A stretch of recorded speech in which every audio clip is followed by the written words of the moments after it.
Hey folks, Professor Finn here, and today we're going to continue our study of restorative art by talking about burns. Now, before we get into that, once again, like, share, subscribe to the channel, click notifications, let us know where you're attending mortuary school, where you think you are attending mortuary school, where you have graduated from mortuary school from. Always cool to see where people are listening and where they've come from.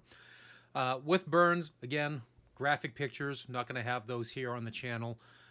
So if you need pictures, go get the textbook, jump into Dr. Google and type in what you're looking for.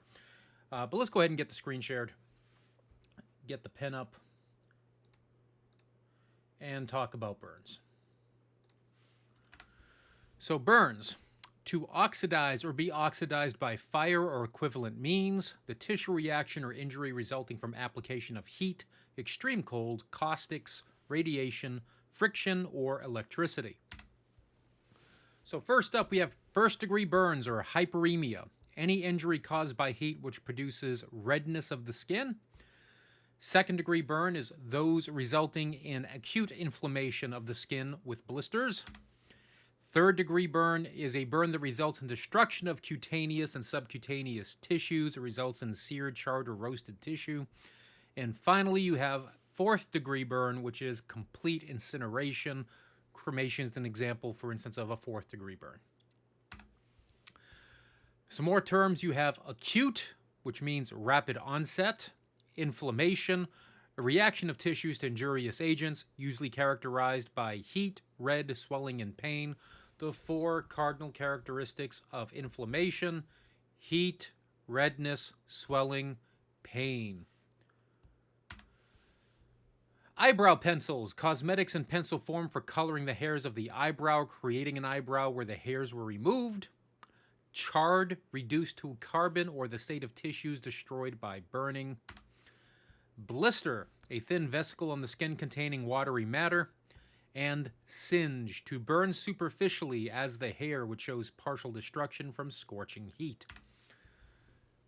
Going into treatments. So with a first-degree burn, first-degree burns have some redness, no tissue destruction. For the most part, this is business as normal, treated as a complicated case. So what does that mean? Stronger than average arterial fluid, massage cream, cosmetics. So you should not have a lot of problems with a first-degree burn. Moral of the story is you run the risk of dehydration, so put massage cream on it to start. Inject your solution. The reason being it's going to be prone to swelling. So the stronger it is, the less you need to accomplish the preservation. You may even consider doing a multi-point injection on that. Instead of just using the same thing everywhere, inject something into the burned area.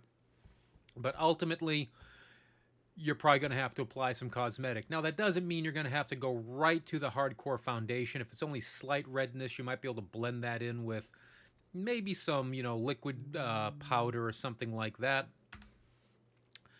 Second-degree burns. Blisters should be open. If you have water building up in something, you need to pop it and get the water out. That is just going to hasten decomposition and counteract your embalming fluid. Surface embalming compresses should be used on affected areas.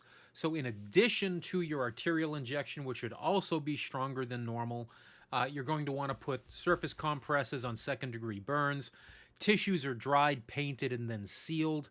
Remember, you're going to have blisters on here, so that's lots of dead skin. All the dead skin needs to go. So after you're done, surface compress, take it off, neutralize the compress, put sealer on it, and then proceed with cosmetic reconstruction. Hair can be reconstructed or colored in with pencil depending on the severity of destruction. And then finally, cosmetics are applied. Third degree. Got to get rid of all the dead skin. End of story, period. Excise tissue down to non-charred tissue if possible. Get rid of all the dead stuff. Then you're going to put surface embalming compresses all over the affected area.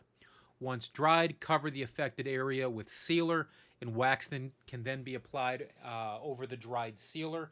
Another thing you might consider doing, especially in non-visible areas, is take away the old compresses, put new compresses on, wrap accordingly, put in Unionol or appropriate plastic garment, just to make sure that everything holds, and you're, really practicing at the apex of professional practice.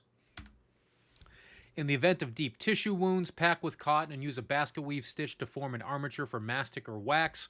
Once again, fill with wax or mastic to the surface or within a quarter of the surface, right? Quarter inch of the surface, and then you're going to put a lighter wax for purposes of skin recreation.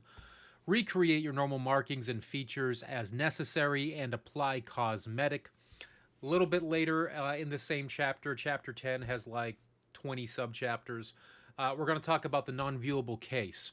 In extreme third-degree burns where the family just opts not to have a viewing, that treatment is going to kick in, and we'll talk more about that at that time. And if you bump into fourth-degree burns, settle out of court, man. There's not a whole lot you can do with it. The flesh is gone. So that is going to be a complete reconstruction in some way, shape, or form. And how you would do that is best determined by your professional experience. Maybe you have a specialist in your area, but you're probably talking about limb reconstruction, all sorts of stuff at that point. So it's best to get a hold of someone that has done this. Contact your professors, get some advice. Contact your chemical provider. Have them put you in touch with one of their staff embalmers and get the best information that you possibly can. Burns in general, folks, time-consuming to treat, especially on like the third-degree burns, but for the most part, it's a very simple toolkit.